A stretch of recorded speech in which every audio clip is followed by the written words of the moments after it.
বিএনপির স্থায়ী কমিটির সদস্য মির্জা আব্বাস বলেন, নির্বাচন প্রক্রিয়া পিছিয়ে দেওয়ার অজুহাত তৈরি করা যাবে না। নির্বাচন পেছাতে দেশি বিদেশি ষড়যন্ত্র চলছে। মঙ্গলবার রাজধানীর ইউনাইটেড হাসপাতালে ভর্তি বিএনপি মহাসচিব মির্জা ফখরুল ইসলাম আলমগীরকে দেখতে গিয়ে তিনি এসব কথা বলেন। এদিকে লক্ষ্মীপুরে এক অনুষ্ঠানে বিএনপির যুগ্ম মহাসচিব শহীদ উদ্দিন চৌধুরী অ্যানি জানান, বিএনপি ক্ষমতায় গেলে সবাইকে নিয়ে জাতীয় ঐক্যমত্যের সরকার গঠন করা হবে।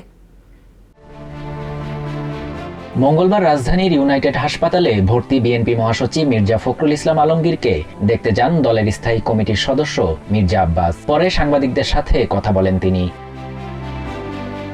এই সময় মির্জা আব্বাস বলেন, নির্বাচন পেছাতে দেশি বিদেশি ষড়যন্ত্র চলছে। শেখ হাসিনার বিচারের আগে নির্বাচন হবে না প্রসঙ্গে তিনি বলেন, হাসিনার বিচার অবশ্যই হবে, আদালত তার আইনের নিয়মে চলে, তবে নির্বাচন পিছিয়ে দেওয়ার জন্য কোনো অজুহাত তৈরি করা যাবে না। এদিকে লক্ষ্মীপুরে এক অনুষ্ঠানে সংস্কার আর নির্বাচন দুটোই জরুরি জানিয়ে বিএনপির যুগ্ম মহাসচিব শহীদ উদ্দিন চৌধুরী অ্যানি বলেন, যত দ্রুত সম্ভব নির্বাচন না দিলে দেশে আইন শৃঙ্খলা পরিস্থিতির আরও অবনতি হবে। অপরদিকে দুর্নীতির মামলায় দণ্ডিত বিএনপি নেতা আমানুল্লাহ আমানের আপিলের রায় জানা যাবে আগামী 30 এপ্রিল।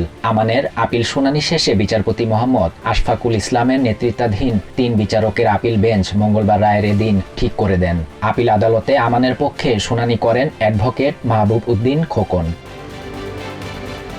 পরে সাংবাদিকদের অ্যাডভোকেট মাহবুব বলেন, আমানের বিরুদ্ধে দুর্নীতির এই মামলার কোনো সম্পৃক্ততা নেই, ন্যায় বিচারের প্রত্যাশা করেন তিনি। সিঙ্গাপুরে অর্থ পাচারের অভিযোগে করা মামলায় বিএনপির ভারপ্রাপ্ত চেয়ারম্যান তারেক রহমান ও ব্যবসায়ী গিয়াসউদ্দিন আল মামুনের সাজার বিরুদ্ধে আপিলের রায়ের জন্য আগামী 6 মার্চ দিন ধার্য করেছেন আপিল বিভাগ।